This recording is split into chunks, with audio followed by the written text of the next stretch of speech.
اگر ایک میں نے مثال دی تھی آپ کے ذہن میں ہو، میں ابھی لڈن سے چلا، خلق والے وہ جو چاہ کر بھی غلطی سے نہ بچ سکیں، اور امر والے وہ غلطی چاہ کر بھی جن کے قریب نہ جا سکیں۔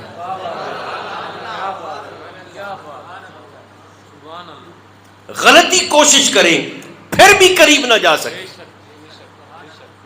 آپ سوچیں گے وہ کیسے؟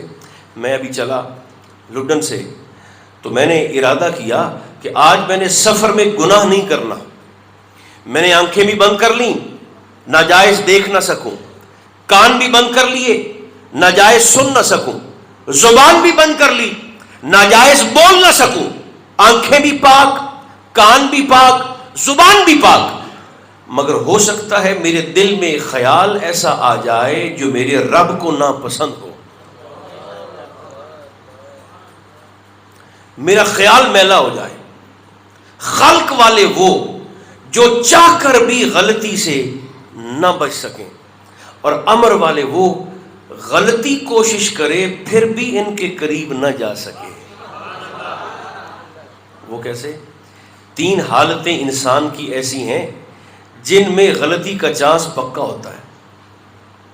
ایک حسن، ایک جوانی، ایک تنہائی۔ 99% غلطی کا چانس ہوتا ہے حسن میں، جوانی میں اور تنہائی میں۔ امر کی مخلوق وہ کہ حسن، جوانی اور تنہائی تینوں مل کر بھی عزیز مصر کے محل کے پچھلے کمرے میں یوسف سے غلطی نہیں کروا سکے۔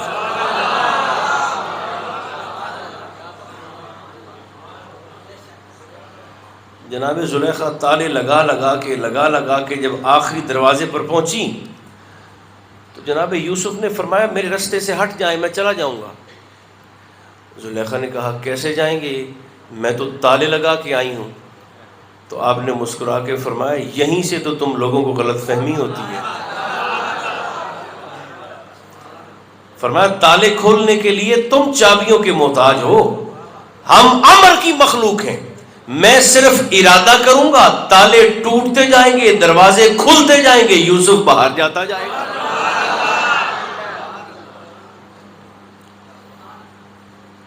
مقصد میلاد بھی یہی ہوتا ہے۔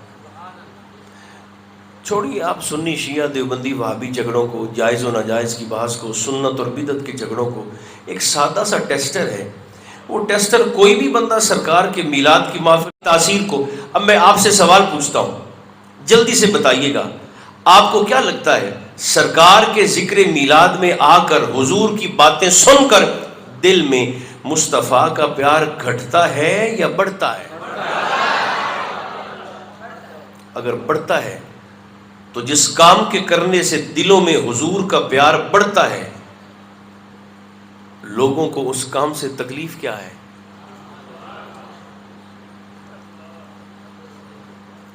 دیکھیں، جو احباب غور فرما رہے ہیں نا میری بات پر، وہ یاد رکھیں 10 سال آپ مدارس میں طلباء کو وہ کتابیں پڑھاتے ہیں درس نظامی کے نام پر جن میں سے ایک بھی کتاب نہ کسی صحابی نے پڑھی ہے نہ پڑھائی ہے۔ جنہیں شوق ہوتا ہے نا ہر نئے کام کو بدعت کہہ کے نظر انداز کرنے کا اور جھگڑا کرنے کا، ان کی خدمت میں عرض کر رہا ہوں 10 سال آپ نے بچوں کو رٹا لگوایا ان کتابوں کا، علم دین کے نام پر، درسیات کے نام پر، درس نظامی کے نام پر، علوم شریعہ کے نام پر، جن میں سے ایک بھی کتاب نہ کسی صحابی نے پڑھی ہے اور نہ کسی صحابی نے پڑھائی ہے۔ 10 سال رٹے لگوا کے پھر 10ویں سال آپ نے اس کی دستار بندی بھی کر دی اور آپ نے اس کے ہاتھ میں ایسے سند بھی تھما دی اور اسے کھلے سانڈ کی طرح ہمارے لیے چھوڑ دیا، اور وہ 10 سال وہ کام کرنے کے بعد جو نہ کسی صحابی نے کیا نہ کسی صحابی نے آگے پڑھایا، وہ ہمارے سامنے آ کر پوچھتا ہے اور سوال کرتا ہے آپ ہمیں میلاد صحابہ سے ثابت کر کے دکھائیے.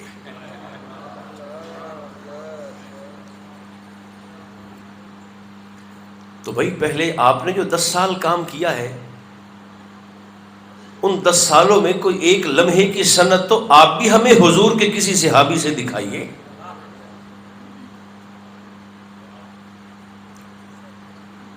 جس کام سے لوگوں کے دلوں میں مصطفیٰ کا پیار بڑھے، چونکہ حضور تو کریم ہے اور سرکار کے ساتھ تو ورفعنا لک ذکرک کا وعدہ ہے. جس کا ذکر اللہ بلند کرنے کا ارادہ کر لے تو اسے گھٹا کون سکتا ہے، اسے جھکا کون سکتا ہے. یہ سرکار کا ذکر تو چلتا رہے گا، بڑھتا رہے گا. بلکہ میں کہا کرتا ہوں کہ میلاد اگر رسم ہوتی نا تو کب کی ختم